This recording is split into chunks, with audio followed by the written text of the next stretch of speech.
we're now ready to get writing. Now you need to have a writing plan. And we're going to make our way through the book and we're going to write the introduction last. So where have we got to?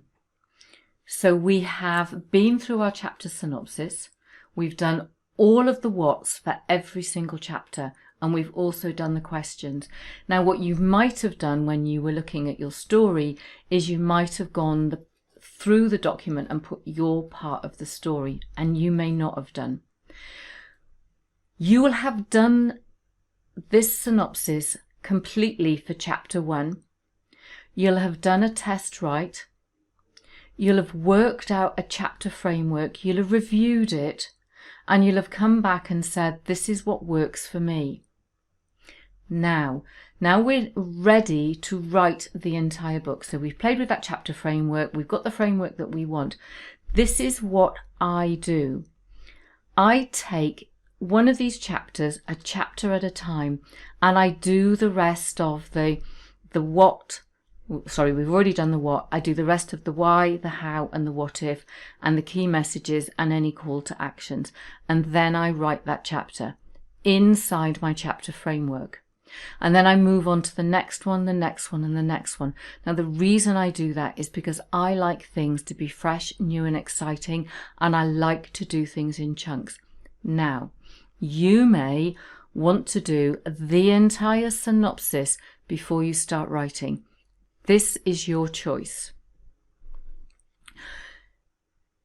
What we're going to do, however we do that synopsis, is that we are going to write to first draft. We're not going to edit. We're going to write to first draft. We've got our journal so that when things come up, we put notes and ideas in there. And then we're going to leave that first draft and then we'll come back to do all of the editing. And we'll do the editing in chunks as well. Now, I've said I like things to be fresh, new and exciting. So I divide my book up into projects and I do a project at a time. So for me, that means taking one chapter, doing the synopsis bit and doing the writing. And doing that until I get to the end of my book. Now, what if you find that you don't like writing? Well, you can talk your book and record those videos, upload it to rev.com and get it transcribed. And then what you have to do is the edit. And that's certainly quite a fast way of writing. Or you can hire a ghostwriter. And then if you need some support, you can hire a coach or get yourself an accountability buddy. This writing part of your book is you have to make it work for you. And one of the most important things is work out how writing works for you. Do you write in the morning? Do you write in the evening? Can you write so many words a day? Work out what works for you and then stick to it. So what works for me and what works for a lot of my writers is we have this blueprint. We have the headings, the subheadings, the questions we're answering, the key messages. We've done the what, the why, the how, and the what if, and the call to action, and we set a timer. So we have this structure in front of us and we have a quick read through and we go, yep, I know what this chapter is about. We've got the chapter framework. We know how we're going to write. And actually, do you know what? Even if you've got a chapter framework, it doesn't matter if you do something different, because the magic comes in the editing. We can sort stuff out in the editing. We've been through a massive, massive process where we've asked our unconscious mind to dig up all of this stuff. We've gone through a number of iterative steps, putting it together, and we're now at this magical thing. So we set a timer.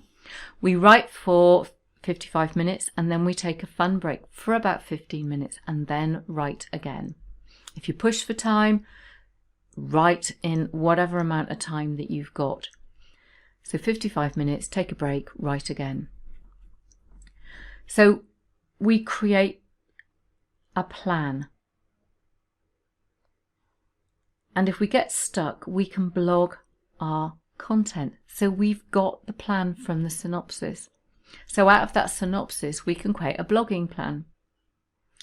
And once we've blogged our content, so you might want to do a blogging challenge and write 30 blogs in 30 days. That gives you 30,000 words. So you got your content. Remember we talked about assessing the gap and doing a knowledge review. Well, this is what we've now got. We've now got a whole pile of content that we can edit. Now, this might take you a little bit longer.